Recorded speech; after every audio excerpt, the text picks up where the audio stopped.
Galaxy News Hour Live। बजारमा सामान्य ज्वरो आउँदा र टाउको दुख्दा खाइने औषधि सिटामोलको समेत अभाव छ भन्ने सुन्दा तपाईलाई कस्तो लाग्छ? हो, अहिले यस्तै विडम्बनापूर्ण अवस्था छ। सरकारी स्वामित्वको नेपाल औषधि लिमिटेडले उत्पादन गर्ने सिटामोल नामको प्यारासिटामोल अहिले बजारमा पाइँदैन। सिटामोल समेत बजारमा नपाउनुको ठूलो कारण भने छैन। लागतभन्दा कम मूल्यमा बेच्नु परेपछि कम्पनीले उत्पादन नै घटाएको हो। 1 रुपैयाँ 30 पैसामा उत्पादन गरेको औषधि 80 पैसामा बेचेर सस्ता चलाउन सम्भव पनि छैन। कम्पनीले प्रस्ताव गरेअनुसार मूल्य बढाउन सरकारले सहयोग नगर्दा एकातिर बिरामीले औषधि अभावको समस्या झेल्नु परिरहेको छ भने अर्कातिर निजी क्षेत्रले लाभ उठाइरहेका छन्। सिटामोल सरकारले निशुल्क उपलब्ध गराउने 98 प्रकारका औषधि मध्येमा पर्छ। यसको उपलब्धता देशभरका सरकारी स्वास्थ्य संस्थामा हुनै पर्छ।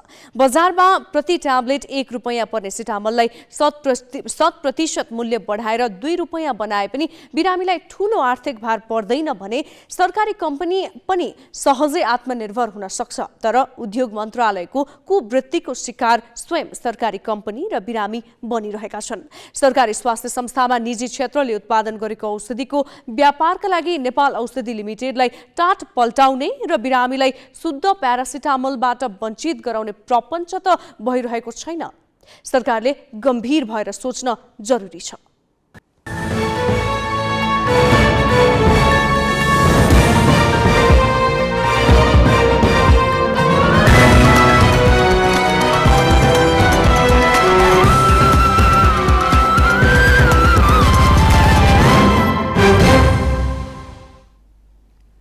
नमस्कार, यो हो ग्यालेक्सी न्यूज आवर। अब हेडलाइन्स।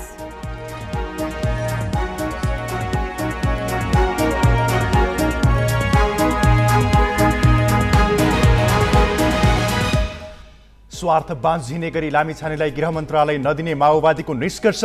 सर्वोच्चबाट फैसलाको पूर्ण पाठ नआएसम्म प्रधानमन्त्रीले आफैसँग राख्ने। सरकारबाट बाहिरिने मनस्थितिमा राष्ट्रपा। सरकारी औषधि उद्योगलाई अप्ठ्यारोमा पारेर निजीलाई पोस्दै सरकार। लागत अनुसार मूल्य बढाउन नदिएपछि उत्पादनमा कटौती। सिटामोलमै 3 गुणा बढी असुल्दै निजी कम्पनी।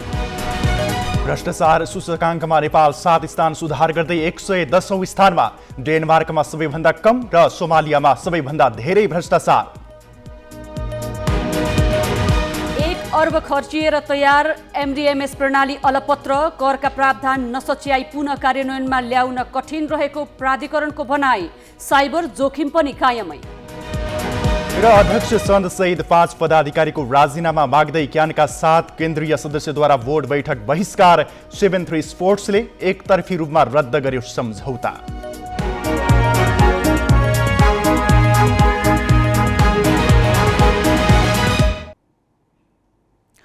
माओवादी केन्द्रले आज पदाधिकारी बैठकबाटै गृह मन्त्रालय तत्काल अरू दललाई नदिने निर्णय गर्यो। राष्ट्रिय स्वतन्त्र पार्टीका सभापति रवि लामिछानेले प्रधानमन्त्री पुष्पकमल दाहाललाई बालुवाटार पुगेर भेटी गृह मन्त्रालय पाउनुपर्ने माग दोहोर्याएको केही घण्टामै माओवादी केन्द्रले मन्त्रालय आफैसँग राख्ने भनेको हो। उसले लामिछानेको नागरिकता सम्बन्धी मुद्दामा सर्वोच्च अदालतको आदेशको पूर्णपाठ आएपछि मात्र गृहबारे निर्णय लिने भनेको छ, जुन पूर्णपाठ कहिले आउँछ टुङ्गो छैन। विगतमा महत्त्वपूर्ण मुद्दामा अदालतको आदेशको पूर्णपाठ वर्षौंसम्म नआएका उदाहरण पनि छन्।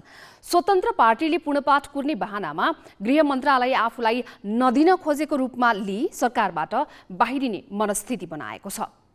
पुनः नागरिकता कायम भएपछि गृह मन्त्रालय पुनः फर्किन चाहेका राष्ट्रिय स्वतन्त्र पार्टीका सभापति रवि लामिछानेका विषयमा मंगलबार माओवादी केन्द्रको पदाधिकारी बैठकमा लामै छलफल भयो। प्रधानमन्त्री समेत रहेका पार्टी अध्यक्ष दाहालले लामिछानेलाई पुनः मन्त्री बनाउन धेरैतिरबाट दबाब आइरहेको ब्रिफिङ सुनाए। तर पार्टीका धेरैजसो पदाधिकारीले भने नागरिकताको विवाद हल भए पनि राजधानीको विषय झन पेचिलो रहेकाले लामिछानेलाई मन्त्री बनाउन नहुने तर्क गरे। उनीहरूले गृह मन्त्रालय लामिछाने मात्र होइन, अन्य कुनै दललाई नदिन दाहाललाई दबाब दिए। पार्टीका पदाधिकारीले दाहाललाई प्रतिनिधि सभाको सबैभन्दा ठूलो दल नेपाली कांग्रेसले विश्वासको मत दिएको अवस्थामा अब अरू पार्टीसँग नलतारिन भने। यसपछि बैठकले चलाखीपूर्वक एक तीरमा दुई शिकार गर्न खोजे जस्तो निर्णय गर्यो। स्वतन्त्र पार्टी नबिच्कियोस् भन्नका लागि लामिछानेको नागरिकता सम्बन्धी मुद्दामा सर्वोच्चको आदेशको पूर्ण पाठ नआएसम्म गृह मन्त्रालय प्रधानमन्त्रीले नै राख्ने निर्णयमा सबैले सहमति जनाए। अहिले गृहमन्त्रीको बारे जुन सर्वोच्च अदालतको निर्णय छ त्यसको पूर्ण पाठ पनि अझै आइ नसकेको अवस्थामा चाहिँ अहिले चाहिँ यो प्रधानमन्त्रीज्यूले नै अहिले हेर्नुहुन्छ।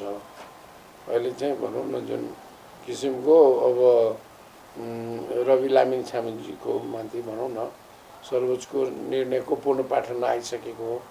अझै खालि अझै के छ भने अहिले नै अब उहाँले सांसद रहनु भएन, त्यसैले गैर सांसदलाई मन्त्री बनाउँदाखेरि अरू पनि गैर सांसदहरूको मन्त्री बन्ने इच्छाहरू व्यक्त हुन सक्छ। त्यसैले अहिले उहाँहरूको पूर्ण पाठ नहुँदैसम्म अहिले गृह मन्त्रालय चाहिँ प्रधानमन्त्रीले आफै हेर्नुहुन्छ। माघ 13 को सर्वोच्च अदालतको आदेशपछि लामिछानेले प्रधानमन्त्री दाहाललाई 2 पटक भेटे। पछिल्लो भेट मंगलबार बिहान बालुवाटारमा भएको हो। दुवै भेटमा लामिछानेले गृह मन्त्रालय फर्किने चाहना व्यक्त गरेका थिए। उनले प्रधानमन्त्री दाहाललाई गृह मन्त्रालय नपाएको अवस्थामा आफ्नो पार्टी सरकारमा रहिरहन्छ भन्ने नठान्न समेत भने।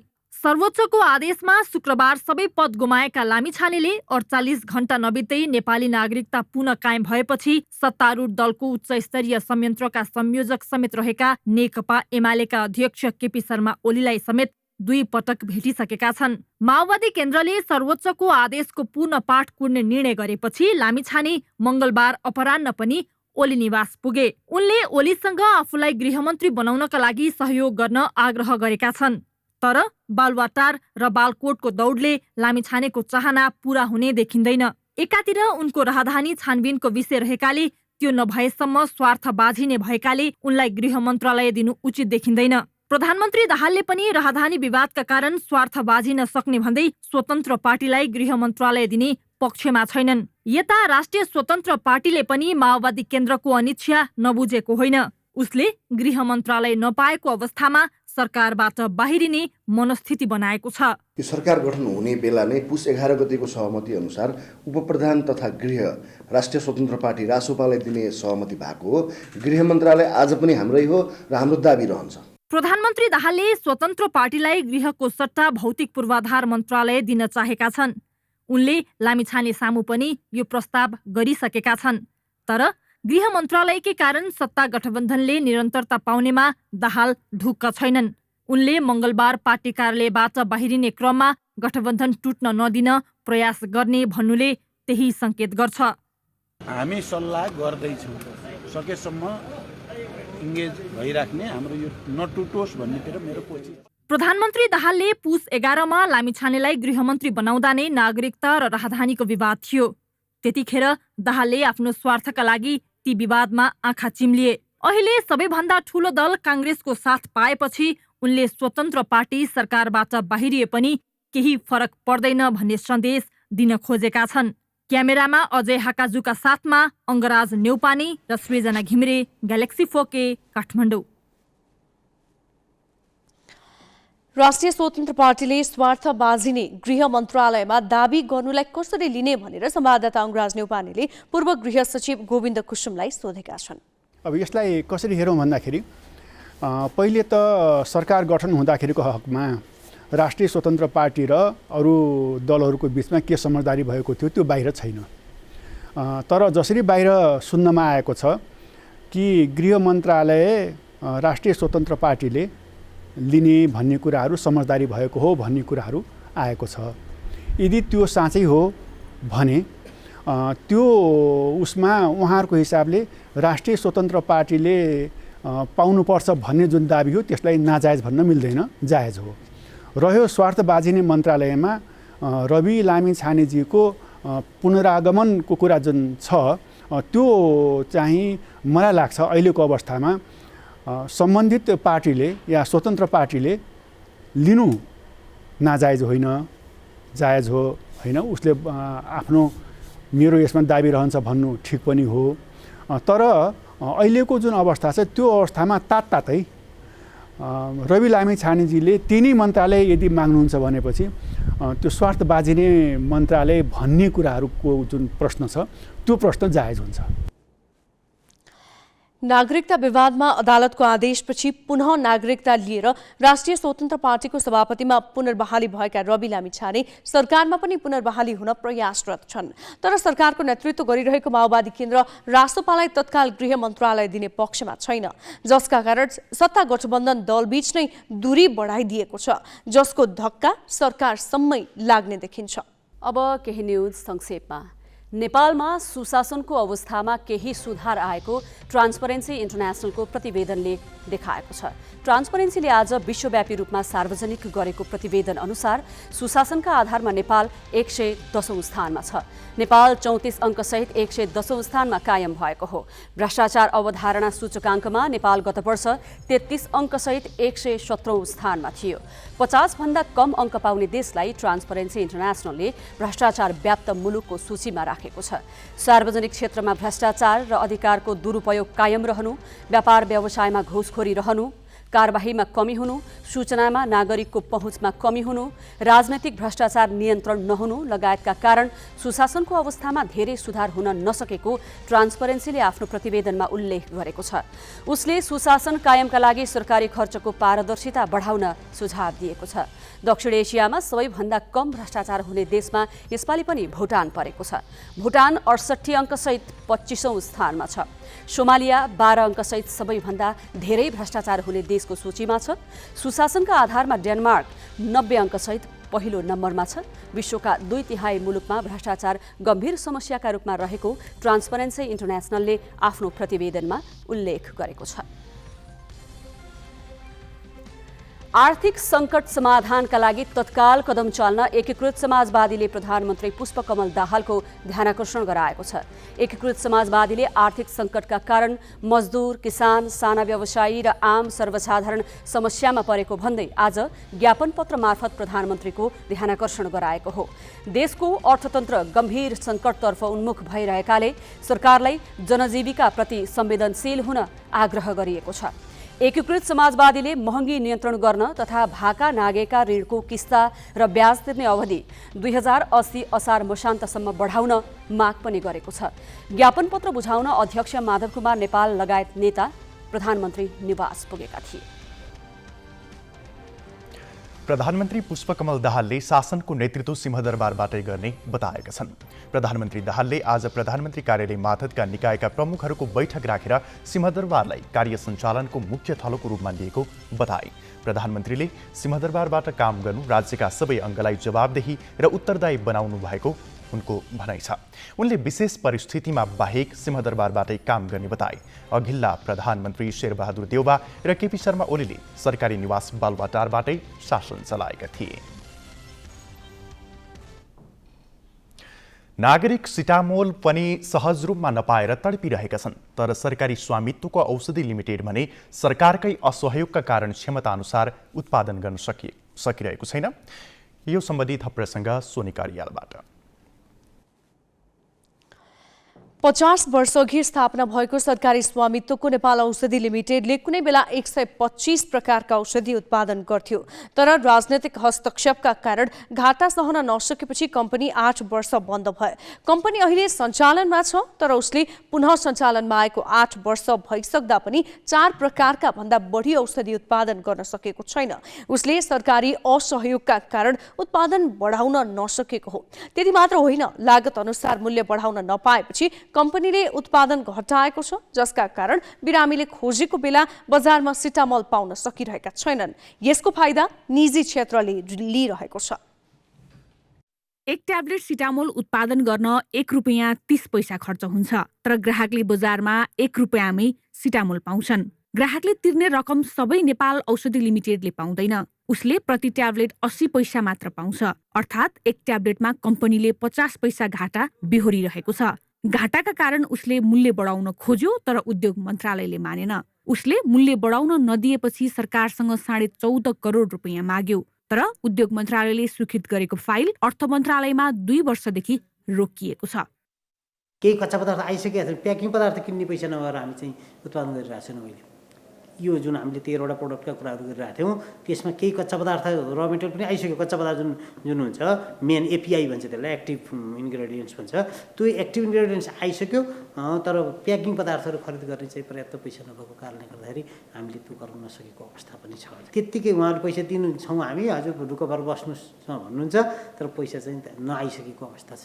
त्यताबाट पैसा आउने बित्तिकै हामीले त्यतैतिर लगाउनु, जसरी जुनबाट हामीले लस बेहोरेका थियौँ त्यही कच्चा पदार्थ खरिद गर्नको लागि भनेरै हामीले चाहिँ त्यो प्रक्रिया सुरु गरेको। अर्थले बजेट नदिएपछि तथा उद्योग मन्त्रालयले मूल्य बढाउन नमानेपछि कम्पनीले बाध्य भएर सिटामोल उत्पादन नै घटाएको छ। बजारमा सिटामोलको माग उच्च भए पनि घाटा दिनहुँ बढ्दै गएकाले कम्पनीले उत्पादन 50% कटौती गरेको हो। कम्पनीसँग दिनमा 4 लाख ट्याब्लेट सिटामोल उत्पादन गर्ने क्षमता छ, तर उसले घाटाका कारण गत वर्ष औषधमा दैनिक 50,000 भन्दा बढी उत्पादन गरेन। 2 महिनादेखि त्यसको आधा मात्र उत्पादन भइरहेको छ, जसका कारण बिरामीले खोजेका बेला कम्पनीको सिटामोल पाउन सकिरहेका छैनन्। यसको फाइदा निजी क्षेत्रले उठाइरहेका छन्। निजी क्षेत्रका कम्पनीले उत्पादन गर्ने सिटामोलको मूल्य प्रति ट्याब्लेट 30 रुपियाँ पर्छ। सिटामोल निशुल्क वितरण गरिने औषधिको सूचीमा पर्छ। सरकारी स्वास्थ्य संस्थामा जाने बिरामीले सिटामोलका लागि पैसा तिर्नु पर्दैन, निशुल्क पाउँछन्। सरकारी स्वास्थ्य संस्थाबाट वितरण हुने सिटामोलको खर्च सरकारले बिहोर्छ। नेपाल औषधि लिमिटेडलाई लागत अनुसार मूल्य बढाउन नदिएर उसले उत्पादन कटौती गर्दाको फाइदा निजी कम्पनी मालामाल भइरहेका छन्। त्यति मात्र होइन, निजी कम्पनीको औषधि किन्दा कमिसन धेरै प्राप्त हुने भएकाले नेपाल औषधि लिमिटेडलाई जानाजान धराशायी बनाउन खोजिएको भन्नेहरू पनि छन्। तर उद्योग मन्त्रालय भने गरिब तथा निम्न आय भएकाहरूले किन्न सक्दैनन् भनेर औषधि लिमिटेडलाई मूल्य बढाउन नदिएको बताउँछ। सिटामोल एकदमै गरिब विपन्न जनताले प्रयोग गर्ने औषधि भए हुनाले यसलाई मूल्य बढाउनु हुँदैन भन्नेमा मन्त्रालय सचेत छ। बढायो भने पनि टेक्निकल एसेसमेन्ट गरेर सहुलियतपूर्ण रूपमा र समुचित मूल्य हुने गरी तोक्नु पर्छ। यसको लागि छलफल भइरहेछ। तर घाटा भयो भन्दैमा उत्पादन घटाउने भन्ने कुरा हुँदैन। यसबारेमा औषधि व्यवस्था कम्पनीसँग कुरा गर्छौँ हामी। अत्यावश्यक अवस्थामा दिइनेदेखि मृगौला रोगीको डायलिसिसमा प्रयोग हुने औषधि उत्पादन गर्न सरकारले नेपाल औषधि लिमिटेडलाई 2 वर्ष अघि नै अनुमति दिएको थियो। यसबाहेक आइरन चक्की, vitamin B complex, folic acid लगायत थप 13 प्रकारका औषधि उत्पादनको अनुमति पनि कम्पनीले पाएको छ। तर 8 वर्ष बन्द भएर 8 वर्षदेखि सञ्चालनमा रहेको कम्पनीले सिटामोल, जीवनजल लगायत 4 प्रकारका भन्दा बढी औषधि उत्पादन गर्दैन। उत्पादन गर्न नसक्नुको कारण दिनहुँ बढ्दो घाटा हो। कम्पनीले अहिले 1 वर्षमै 2 करोड 50 लाख रुपियाँ घाटा बेहोरिरहेको छ। घाटाको सद्भरण नहुने अनि त्यसपछि गएर उत्पादन नगरी पनि नहुने यस्तो दुधार भयो हुनाले बेसिकल्ली न्यूनतम स्टक मेन्टेन गरेर होइन छैन है सिटामोल 0 है हामी भनेर हामी बसिया छैनौँ भने मार्जिन चाहिँ छैन हाम्रो सिटामोलमा उत्पादन गर्दाखेरि होइन। बजारमा मार्जिन नभएको कारणले गर्दाखेरि धेरै बजारमा रेगुलरली सप्लाई छ, क्राइसिस छैन भनेपछि त हामी किन चाहिँ धेरै ताउर र माउर गर्नु पर्यो भनेर अलिकति गरेको, स्लो डाउन चाहिँ गरेको हो। रेसियो भन्दा नि हामीले लगभग यो महिना चाहिँ हामीले अलिकति कुल डाउन स्लो गरेको गत महिना र यो महिना हो। गत महिना हो 50% घटाउँ भनौँ न, 50% हामीले प्रोडक्सन चाहिँ अलिकति स्लो डाउन गरे हो। अर्कातिर कम्पनी 1 महिनादेखि नेतृत्वविहीन छ। महाप्रबन्धक मोहम्मद सफिउल्लाहको कार्यकाल सकिएपछि विजय रत्न बज्राचार्यलाई निवर्तमान महाप्रबन्धकको जिम्मेवारी दिइएको छ। लागत अनुसार मूल्य बढाउन नदिएको र सरकारले बजेट पनि उपलब्ध नगराएको अवस्थामा नेपाल औषधि लिमिटेड घाटा सहन नसकेर फेरि बन्द हुने दिन नआउला भन्न सकिँदैन। क्यामेरामा सञ्जय घिमिरे र सुशील बास्कोटाका साथ अङ्गराज नेउपाने र प्रज्ञातिमल सिन्हा, ग्यालेक्सी फोके, काठमाडौँ। अत्यावश्यक औषधिमा पर्ने सिटामोलको वर्षेनी अभाव हुन नदिन स्वास्थ्य मन्त्रालयले अब के गर्छ भनेर हामीले स्वास्थ्य तथा जनसङ्ख्या मन्त्री पदम गिरीलाई सोधेका छौँ। औषधिहरू चाहिँ आवश्यक मात्रामा यहीँ उत्पादन गर्ने प्रबन्ध हामीले मिलाउनु पर्नेछ। त्यसका लागि जनशक्ति चाहिने, ल्याबको कुराहरू र अन्य चाहिँ कुराहरूमा अलिकति हामीलाई केही आवश्यक केही कुराहरू अझै अपुग छन्, जसले गर्दाखेरि हामीले चाहे जति उत्पादन गर्न सकेका छैनौँ भन्ने हिसाबले उहाँहरूको रिपोर्टिङ मैले पाएको थिएँ। ती कुराहरू मन्त्रालयको तर्फबाट कहाँ के कति सहयोग गर्नुपर्ने हो होइन, त्यो हाम्रो तर्फबाट गरिन्छ। तर अत्यावश्यक औषधि, यस्ता औषधिहरू चाहिँ यहीँ उत्पादन गर्ने कुरालाई पहिलो प्राथमिकतामा राखेर अगाडि बढ्नुपर्छ भनेर त्यसको लागि आवश्यक कार्ययोजना बनाउनुहोस्। मन्त्रालयको तर्फबाट के सहयोग गर्नुपर्छ त्यो गरिन्छ। तर चाहिँ स्पष्ट कार्ययोजनाका साथ तपाईँहरू आउनुहोस्, तयारीमा जुट्नुहोस् भनेर मैले भनेको छु। अब केही दिनपछि कार्ययोजनाहरू आउला, त्यसका लिमिटेसनहरू के हुन् त्यो पनि आउला होइन, के प्रयास हुँदैछन् ती विषयहरू पनि आउला। त्यस पछाडि मात्रै म यो विषयमा अनि थप के गर्नुपर्छ म योजना बनाएर लाग्छु। परिस्थिति अनुसार मूल्यमा समायोजन गर्नुपर्ने पनि हुनसक्छ। अरू थप चाहिँ नि सरकारको तर्फबाट दिनुपर्ने के सहुलियत हुनसक्छ वा के हुनसक्छ त्यो गरेर भने पनि मैले भनिहालेँ अत्यावश्यक औषधि हो सिटामोल जस्तो चिज त्यसको उत्पादनलाई चाहिँ हामीले बढाएर लिएर जाने कुरामा हामीले काम गर्नुपर्नेछ त्यो काम हामी गर्छौँ होइन अहिले चाहिँ त्यहाँबाट पनि उहाँहरूको के हो खासमा लिमिटेसनहरू के हुन् अप्ठ्यारोहरू के हुन् र हाम्रो तर्फबाट के गर्नुपर्ने हो त्यो अपेक्षा चाहिँ उहाँहरूले बताउनु होला त्यस पछाडि म बाँकी कुरा भनौँला ट्रान्सपरेन्सी इन्टरनेसनलको प्रतिवेदनले विश्वव्यापी रूपमा सार्वजनिक गरेको प्रतिवेदनले नेपाल सुशासनको 110औं स्थानमा छ। यसले गत वर्षभन्दा केही सुधार आएको देखाउँछ तर सरकारी स्वामित्वमै रहेका कतिपय संस्थाभित्रको बेथिति र भ्रष्टाचारले तिनै संस्था अधमरो अवस्थामा पुगेका कैयौं उदाहरणहरू छन्। सुशासनका जति नै कुरा गरे पनि यसमा सुधारको संकेत नदेखिनु नियामक निकाय र सरकारकै उपहास हो भन्दा अतिशयोक्ति नहोला। अब केही न्यूज संक्षेपमा। श्रम रोजगार तथा सुरक्षा मन्त्रालयले श्रम सम्बन्धी जिज्ञासा र समस्या एकै ठाउँबाट समाधान गर्न श्रमाधान सेवा सुरु गरेको छ। मन्त्रालयले यसअघि सञ्चालनमा रहेको कल सेन्टरलाई परिष्कृत गरी श्रमाधान सेवा सुरु गरेको जानकारी दिएको छ। यो सेवा अन्तर्गत मन्त्रालयमा 24 घण्टा फोन गरेर नेपालभित्र र बाहिर रहने श्रमिकसँग सम्बन्धित जिज्ञासा र समस्या टिपाउन सकिनेछ। श्रम रोजगार तथा सामाजिक सुरक्षा मन्त्री डोल प्रसाद अर्यालले 6 महिनाभित्र टाइम कार्ड मार्फत सेवाग्राहीलाई सेवा उपलब्ध गराउने बताए। मन्त्रालयले 6 महिनाभित्र समाधान मोबाइल एप सञ्चालनमा ल्याउने तयारी गरेको बताएको छ। सिन्धुपाल्चोकको लिदी पहिरोबाट विस्थापित 234 परिवार मध्ये 41 घर परिवारलाई लाल पूर्जा वितरण गरिएको छ। 41 घर परिवारलाई सिन्धुपाल्चोककै देउरालीमा जग्गा व्यवस्थापन गरिएको हो। पहिरो प्रभावित 66 परिवारका लागि जुगलकै बाँसखर्क र 27 परिवारका लागि जुगलकै चनौटेमा जग्गा व्यवस्थापन गरिएको छ। उनीहरूलाई छिट्टै लाल पूर्जा दिने जुगल गाउँपालिकाको तयारी छ। बाँकी 100 घर परिवारका लागि भने सुरक्षित स्थानमा जग्गाको खोजी भइरहेको छ। विश्वभरिकै हिन्दूहरूका लागि पशुपतिनाथ प्रमुख तीर्थस्थलका रूपमा परिचित छ। पशुपतिनाथमा नेपाल भारत मात्र नभएर विश्वभरबाटै श्रद्धालु आउने गरेका छन्। यति महत्त्वको धार्मिक पर्यटकीय स्थल व्यवस्थापनको जिम्मा लिएको पशुपति क्षेत्र विकास कोषमा भने बेथितिका चाङ छन्। कोषले भेटीघाटी पारदर्शी बनाउन नसक्दा, जग्गा संरक्षण गर्न नसक्दा आफ्नै खर्च चलाउन पनि सरकार गुहार्नुपर्ने अवस्था छ।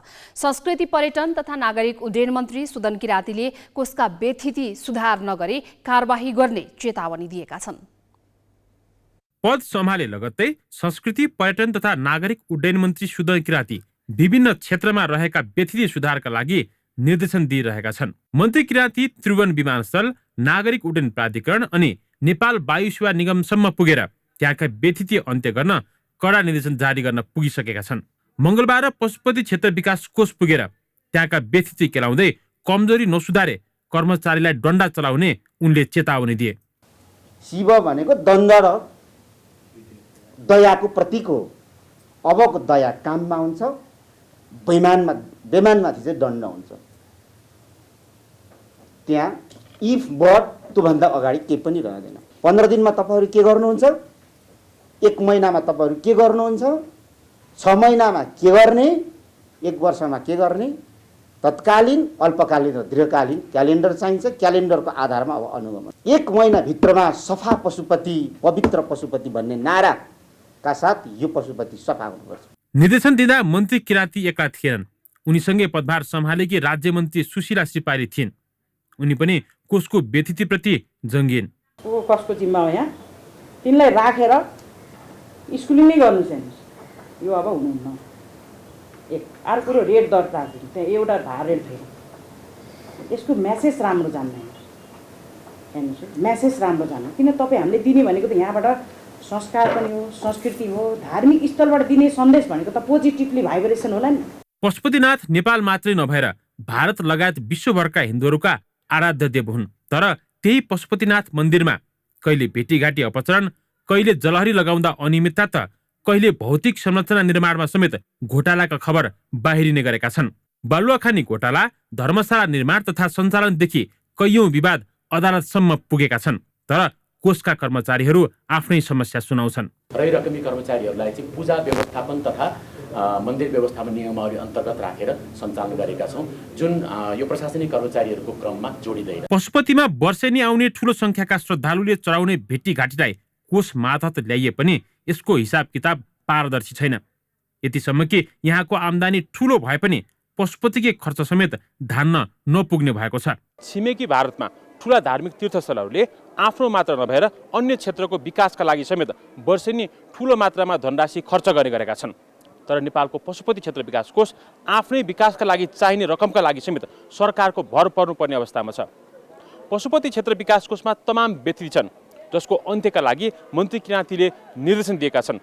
मन्त्री किराँतीको निर्देशनमै सीमित हुन्छ कि त्यसले असर गरेछ, भविष्यले बताउनेछ। क्यामेरामा सञ्जय घिमिरेका साथमा पवन पौडेल, ग्यालेक्सी फोके, पशुपतिनाथ, काठमाडौँ।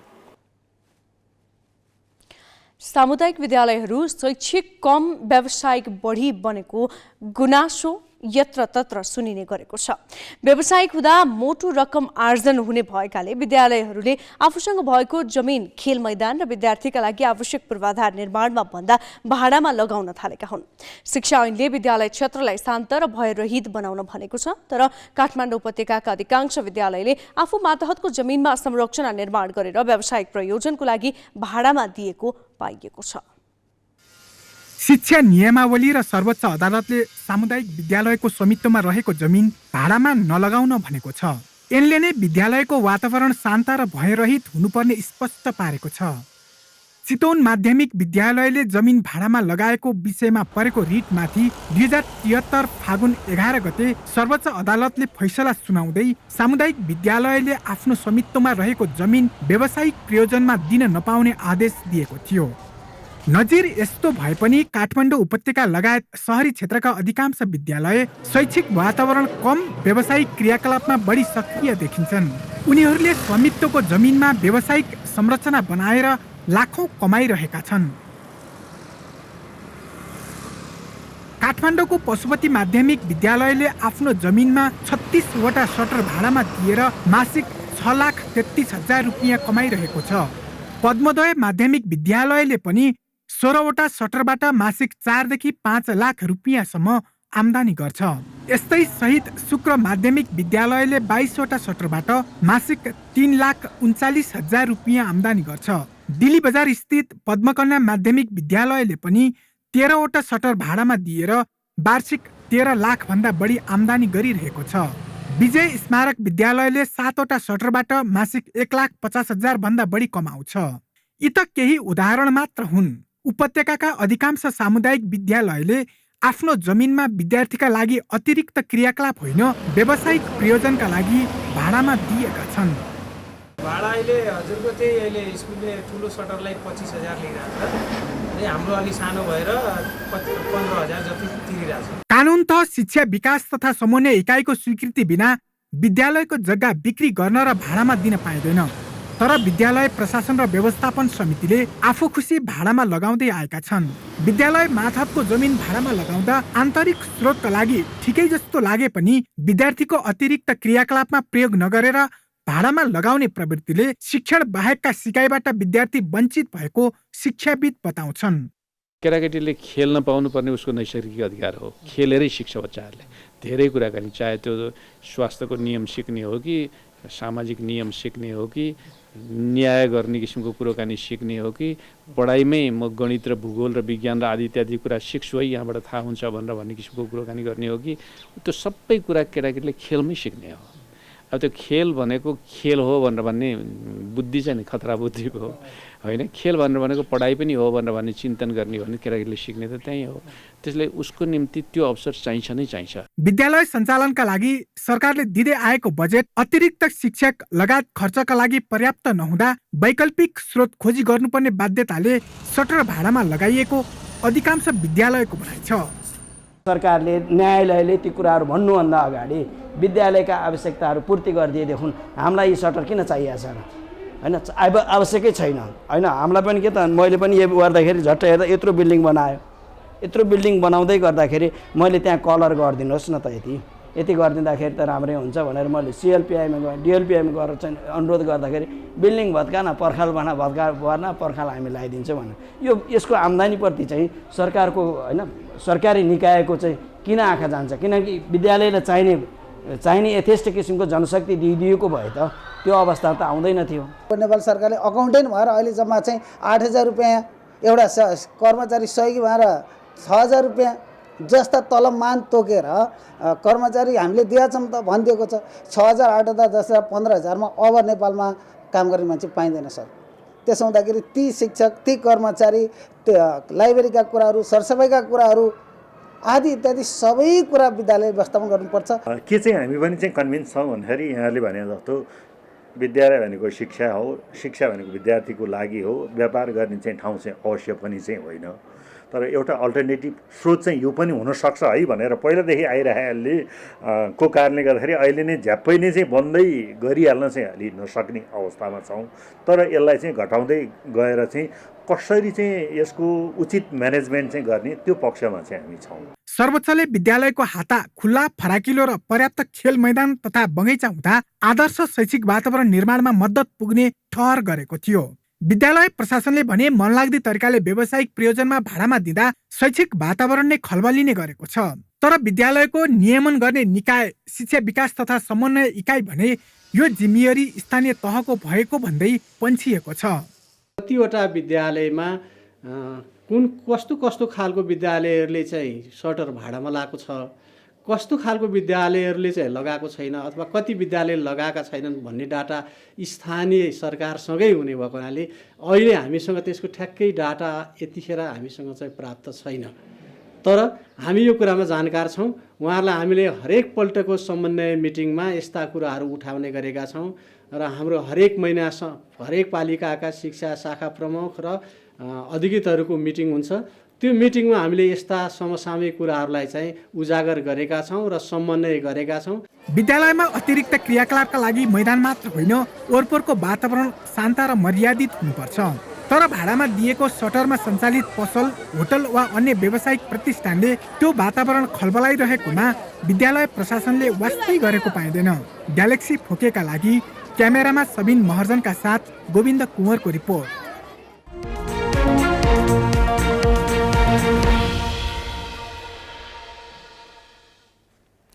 अर्थ मन्त्रालयले अनावश्यक खर्च नियन्त्रण गर्न विभिन्न शीर्षकका चालु खर्च कटौतीको निर्णय गरेको छ। मन्त्रालयले करिब 25 अर्ब रुपैयाँ जोगिने गरी खर्च कटौतीको निर्णय गरेको हो। संघीय सरकारका सबै मन्त्रालय निकायको स्वीकृत बजेटको इन्धन, मर्म सम्भार, मसलन्द तथा कार्यालय सामग्री, पत्रपत्रिका, सेवा, परामर्श लगायत शीर्षकमा 20% खर्च कटौती गरिएको छ। त्यस्तै सूचना प्रणाली तथा सफ्टवेयर सञ्चालन, भ्रमण, अन्य भत्ता, कार्यक्रम, अनुगमन, मूल्याङ्कन, कर्मचारी, तालिम, गोष्ठी, सेमिनार, मेसिनरी तथा औजार र फर्निचर शीर्षकको बजेट पनि 20% कटौती गरिएको छ। सरकारी वित्त सन्तुलन कायम राख्न खर्च कटौती र खर्च रोक्का गर्ने निर्णय गरेको मन्त्रालयले जनाएको छ। राष्ट्रिय गौरव र रूपान्तरणकारी आयोजना तथा रोजगारी सिर्जनामा योगदान गर्ने आयोजनामा खर्च बढाउने मन्त्रालयको निर्णय छ। सरकारी स्रोततर्फका सबै प्रकारका गोष्ठी, सेमिनार र कार्यशाला स्थगन गर्ने तथा फर्निचर र नयाँ सवारी साधन खरिद शीर्षकमा विनियोजित रकम खर्च नगर्ने गरी हाललाई रोक्का राख्ने निर्णय पनि अर्थले गरेको छ।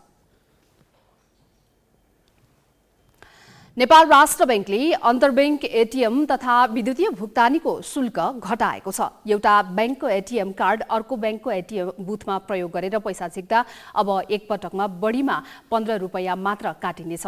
यसअघि बैंकहरूले 20 रुपैयाँसम्म शुल्क लिन पाउने व्यवस्था थियो। बैंक खाताबाट वालेटमा वा वालेटबाट बैंक खातामा प्रतिदिन रकमान्तर गर्न मिल्ने रकमको सीमा बढाएर 2 लाख रुपैयाँ पुर्याइएको छ। मोबाइल ब्याङ्किङ वा क्यूआर कोड मार्फत हुने भुक्तानीको सीमा पनि दैनिक 2 लाखबाट बढाएर 3 लाख बनाइएको छ।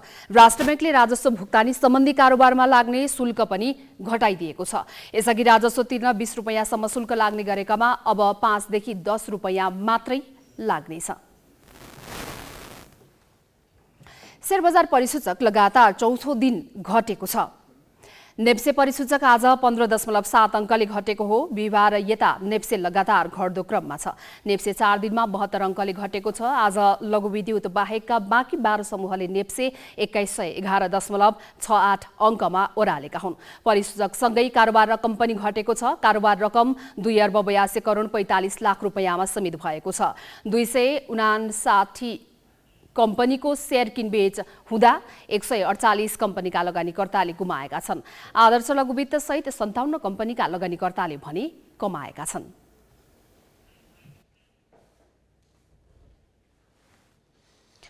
करिब 5 वर्षको समयावधि झण्डै 1 अर्ब रुपैयाँ खर्च र ठेक्का सम्झौताका अनेकन झमेला खेपेर निर्माण गरिएको mobile device management system MDMS अलपत्र परेको छ।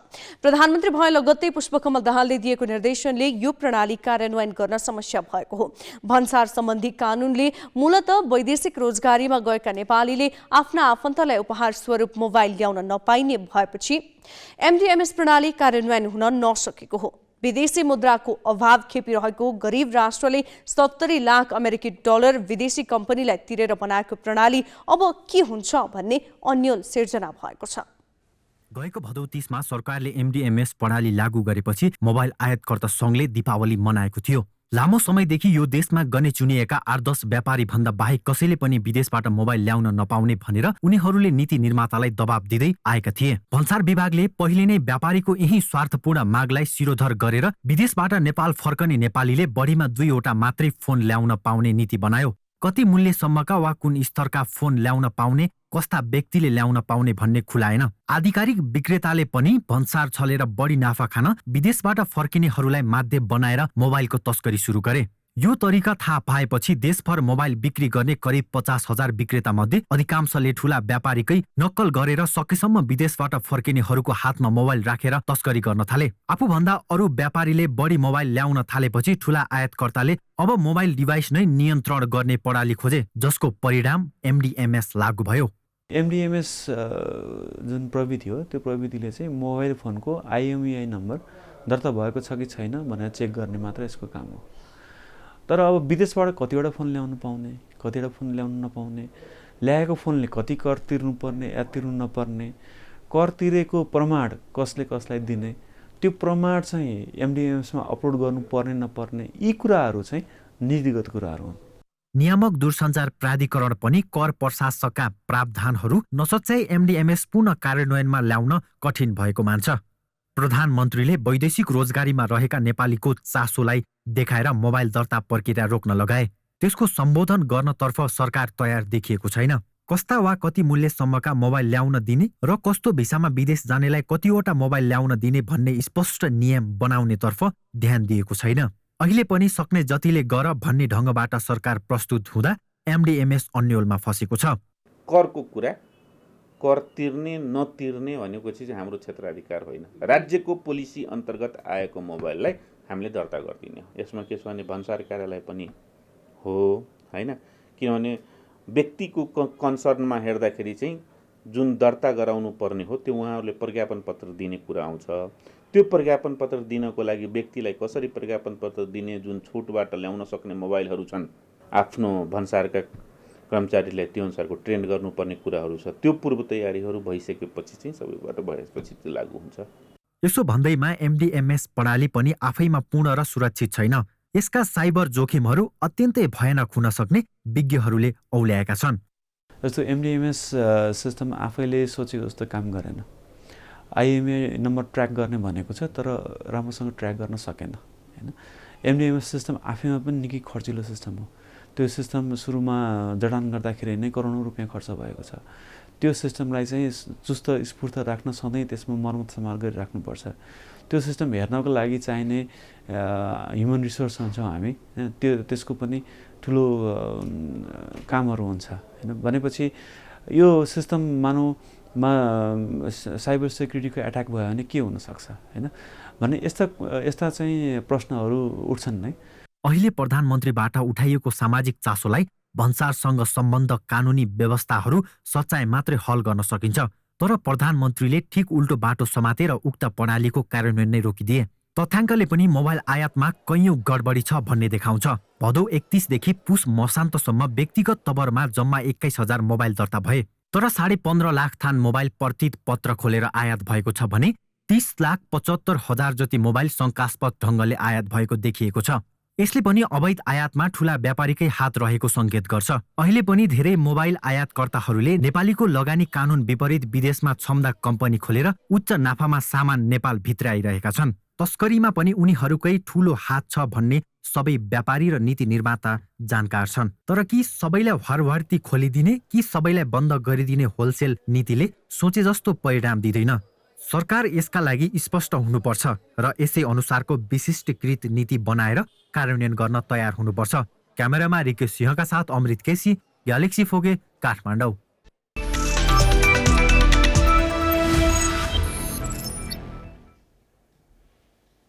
नेपाल क्रिकेट संघ क्यानका 7 केन्द्रीय सदस्यले लिखित रूपमै अध्यक्ष चतुरबहादुर चन्द सहित 5 पदाधिकारीको राजीनामा माग गरेका छन्।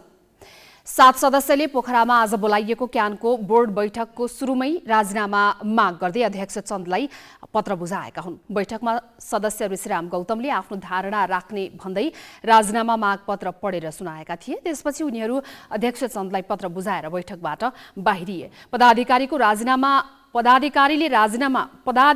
राजीनामा माग भएपछि बैठकमा बस्न उपयुक्त नहुने भएकाले बैठक छाडेको गौतमले बताए। यसअघि उनीहरूले पत्रकार सम्मेलन गरी नेपाल टी20 लिगको जिम्मा भारतीय कम्पनीलाई दिएर नेपाली क्रिकेटलाई बदनाम गरेको आरोप लगाई अध्यक्ष चन्द सहित 5 पदाधिकारीको राजीनामा मागेका थिए। 7 सदस्यले बहिष्कार गरे पनि ढिला गरी सुरु भएको बैठक जारी छ। बैठकमा 17 एजेन्डामा छलफल भइरहेको छ। भारतीय कम्पनी 73 स्पोर्ट्सले नेपाल क्रिकेट संघ क्यानसँग गरेको विवादित नेपाल टी20 लिगको सम्झौता एकतर्फी रूपमा रद्द गरेको छ।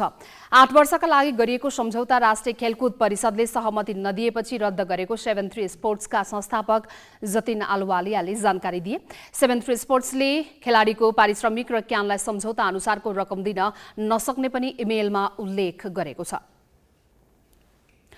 नाबालिग बलात्कारको अभियोग लागेका क्रिकेटर सन्दीप लामिछानेलाई धरौटीमा छोड्ने उच्च अदालत पाटनको आदेश बदर गर्न माग गर्दै महान्यायाधिवक्ता कार्यालय सर्वोच्च अदालत पुगेको छ।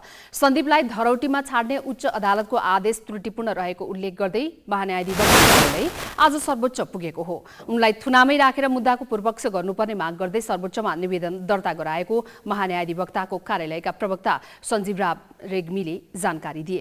उच्च अदालत पाटनले सन्दीपलाई पुष 28 गते 20 लाख रुपैयाँ धरौटी लिई शर्तसहित थुनामुक्त गर्न आदेश दिएको थियो। उनी त्यसको भोलिपल्ट थुनामुक्त भएका थिए। नाबालिग बलात्कारको अभियोग लागेका सन्दीपलाई जिल्ला अदालत काठमाडौँको आदेशमा कार्तिक 18 गते पूर्वपक्षका लागि थुनामा पठाइएको थियो।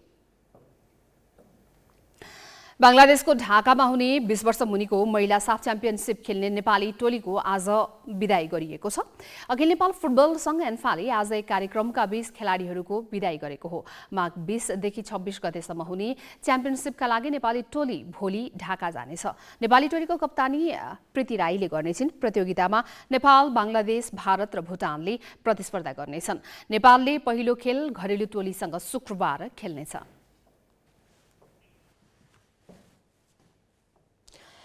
नेपाली बक्सिङको इतिहासमा 20 वर्षीय सुषमा तामाङले सबैभन्दा ठूलो पदक दिलाइन्। 22 वर्ष मुनिको एसियाली बक्सिङ च्याम्पियनसिपमा उनले रजत पदक जितिन्।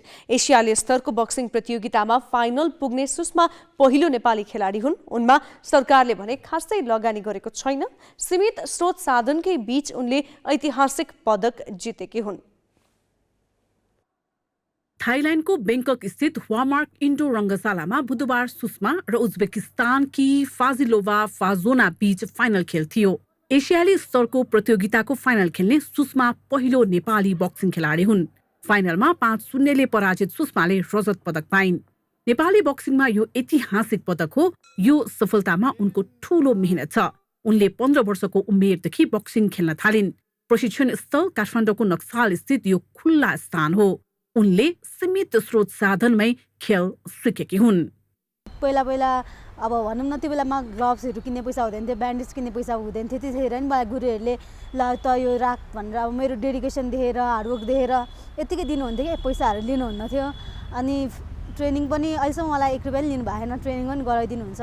अनि त्यो नै ठुलो कुरा हो, उहाँले गर्दा नै म यहाँसम्म पुगेको हो। मलाई चाहिँ यस्तो लाग्छ कि गर्ने मान्छेले जहाँबाट नि गर्छ, यो लेभलमा ट्रेनिङ गरेर नै हामी त्यति राम्रो ठाउँसम्म पुग्न सकिन्छ भने अझ योभन्दा राम्रो ट्रेनिङ गराएर विदेश ट्रेनिङहरू लगेर चाहिँ अब अवश्य अब गोलसम्म पुग्न सकिन्छ जस्तो लाग्छ। यो लेभलको ट्रेनिङ गरेर म फाइनल पुग्न सकेँ। अब अझ राम्रो ट्रेनिङ गरेर बाहिर लगेर ट्रेनिङहरू गरायो, राम्रो ट्रेनिङ पायो, राम्रो डाइट पायो भने त स्योरै अब वर्ल्ड च्याम्पियनसिपमा नि राम्रो रिजल्ट आउँछ जस्तो लाग्छ मलाई। सीमित सामग्रीका लागि परिवार र नक्साल बक्सिङ क्लबले सहयोग गरे। यसअघि यही क्लबका खेलाडी पुष्कर ध्वज शाहीले दक्षिण एसियाली खेलकुदमा नेपाललाई स्वर्ण दिलाएका थिए। अहिले सुषमाले क्लबलाई खुसी दिलाएकी छिन्। यो हामी म चाहिँ के सम्झिन्छ, हाम्रो छाना छैन, यस्तो जिम छैन भने यो अल नेपालै हाम्रो छाना हो, यस मुनि नै हामी चाहिँ ट्रेनिङ गरेर छौँ भनेर सम्झेर अब गराउँछौँ र गर्नेहरूले पनि त्यही सम्झेर यस्तै भुइँ अब यस्तै खुला आकाशमा हामी पानी परिरहनु उता गर्नुपर्ने हुन्छ, भाग्नुपर्ने हुन्छ, कहिले के हुन्छ, भुइँ बच्चा कहाँ ओत लाग्ने हुन्छ। त्यो गर्दा पनि बच्चाले जुन दुःख गरेका छन् त्यसमा चाहिँ एकदम गर्व लाग्छ। आज चाहिँ त्यसको प्रतिफल हो। त्यो सङ्घर्षलाई सुषमाले आज चाहिँ सङ्घर्ष गर्न नसके यो ठाउँमा पुग्दैन थियो। उसले कति सङ्घर्ष गरे होला त भन्ने कुरो विदेशमा भए यस्ता फेसिलिटिजहरू कस्तो हुन्थ्यो, यो यस्तो ठाउँ पनि हुन्छ भनेर भन्छ, किन हुँदैन रहेछ भन्ने कुरो उसले स्वतः प्रमाणित गर्दैन, गर्ने मान्छेले जाँडो नि गर्छ। सुषमाले सन् 2019मा पहिलो पटक खेलेको राष्ट्रिय प्रतियोगितामै स्वर्ण पदक जितेर सबैको ध्यान तानिन्। यो सफलताले उनी 13औं दक्षिण एसियाली खेलकुद सागमा छनौट भइन्, तर उमेर 17 वर्ष मात्र भएकोले साग खेल्न पाइनन्। सन् 2022मा भएको राष्ट्रिय प्रतियोगितामा फेरि स्वर्ण जितिन्। त्यही वर्ष टर्कीमा भएको विश्व बक्सिङ च्याम्पियनसिप पनि खेलिन्। अहिले थाइल्यान्डमा भएको प्रतियोगितामा रजत जितेर 1.5 महिनापछि भारतमा हुने विश्व च्याम्पियनसिपमा सोझै छनौटमा पर्न सफल भएकी छिन्। स्रोत साधनको अभाव झेल्नु नपरे र राम्रो प्रशिक्षण पाए अझै राम्रो प्रदर्शन गर्न सक्ने आत्मविश्वास उनमा छ। नेपाली प्लेयरहरू पनि कोही भन्दा कोही कम छैन, किनभने हामी सबैले प्रुभै गरेर छौँ। मैले मात्रै नभए मेरो साथीहरूले नि एकदम बेस्ट फाइट दिएको थियो, राम्रो पर्फर्मेन्स गरेको थियो। मलाई विश्वास छ कि त्यसरी बाहिरबाट कोचहरू बोलाएर डाइटहरू सबै मेन्टेन गरेर बाहिर ट्रेनिङ पठायो भने चाहिँ हामी पनि अरूभन्दा कम चाहिँ छैनौँ। सुषमाकी दिदी कुसुम पनि राष्ट्रिय बक्सिङ खेलाडी नै हुन्, तर उनी आफ्नो क्षमताले यहाँसम्म आइपुगेकी हुन्। प्राविधिक रूपमा अब्बल सुषमाको अर्को विशेषता आत्मविश्वास र खेल बुझ्ने क्षमता हो। खादा र माला पहिराउन सीमित हुने भन्दा क्षमता थप तिखार्न बक्सिङ सङ्घ र राष्ट्रिय खेलकुद परिषदले सहयोग गरे उनीबाट थप पदकको आशा गर्न सकिन्छ। हामी ग्यालेक्सी न्युज आवरको अन्त्यमा छौँ। जाँदा जाँदै हेडलाइन्स।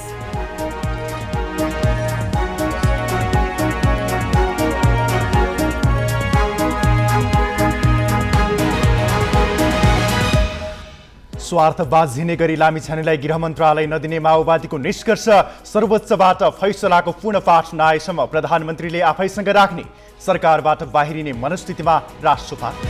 सरकारी औषधि उद्योगलाई अप्ठ्यारोमा पारेर निजीलाई पोस्दै सरकार, लागत अनुसार मूल्य बढाउन नदिएपछि उत्पादनमा कटौती, सिटामोलमै 3 गुणा बढी असुल्दै निजी कम्पनी। भ्रष्टाचार सूचकाङ्कमा नेपाल 7 स्थान सुधार गर्दै 110औं स्थानमा, डेनमार्कमा सबैभन्दा कम र सोमालियामा सबैभन्दा धेरै भ्रष्टाचार।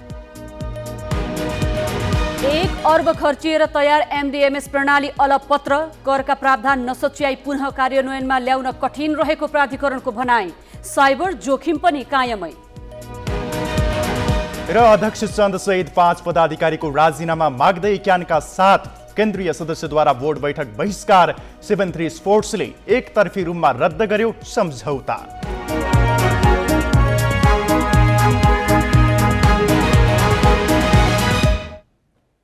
आजलाई ग्यालेक्सी न्युज आवर सकियो। नमस्ते।